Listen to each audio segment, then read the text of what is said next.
Bismillahirrahmanirrahim. Assalamualaikum warahmatullahi wabarakatuh. Syukur alhamdulillah kita bisa berjumpa lagi di channel ini.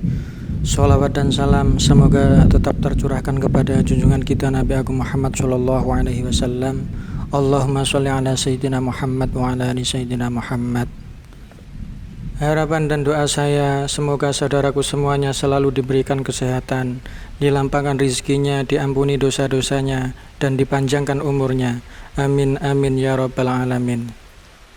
Sahabat beriman yang dirahmati Allah Subhanahu wa taala, sebelum kita mulai, saya mengajak kepada para pemirsa YouTube yang beriman untuk meringankan tangannya, klik like dan subscribe pada channel ini.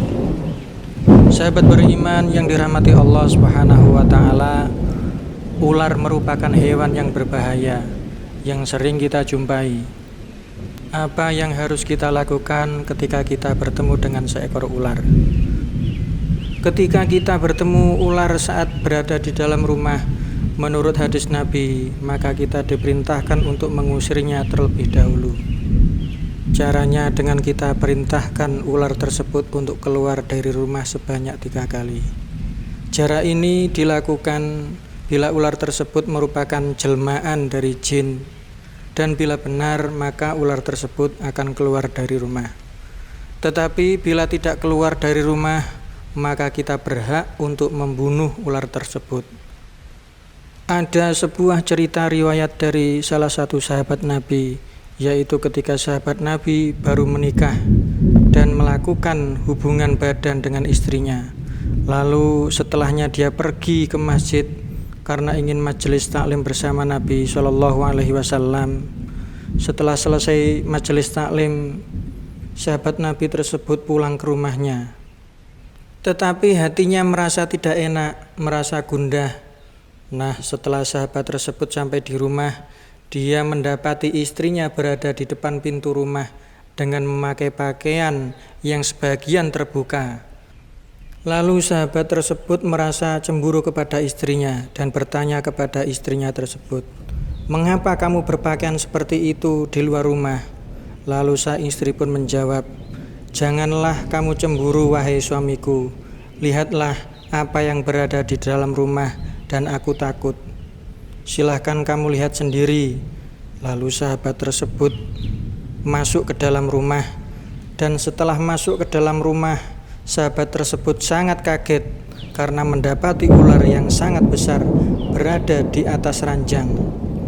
Kemudian sahabat Nabi tersebut langsung mengambil pedang dan ingin membunuh ular tersebut, hingga terjadilah perkelahian antara ular dan sahabat tersebut. Dan singkat cerita, akhirnya keduanya terbunuh. Cerita tersebut akhirnya sampai kepada Nabi Shallallahu Alaihi Wasallam, dan beliau bersabda, "Siapa yang menemui ular dan ular tersebut berada di dalam rumahnya, dia harus memperingatkan dan menyuruhnya pergi terlebih dahulu sebanyak 3 kali. Bila ular itu tidak pergi, maka dia bisa membunuhnya." Nah, itu tadi ketika kita bertemu ular di dalam rumah. Jadi yang harus kita lakukan adalah kita peringatkan terlebih dahulu. Jangan sampai kita tergesa untuk langsung membunuhnya. Tetapi bila ular tersebut berdiam diri atau bahkan menyerang, maka kita boleh untuk membunuhnya. Sahabat beriman yang dirahmati Allah Subhanahu wa taala, semoga kita selalu berhati-hati bila kita bertemu dengan ular, dan kita bisa mengamalkan hadis yang ada di atas. Sekian, semoga bermanfaat untuk kita semua, dan semoga kita dijauhkan dari mara bahaya. Amin amin ya rabbal alamin. Wallahu a'lam bishawab. Wassalamualaikum warahmatullahi wabarakatuh.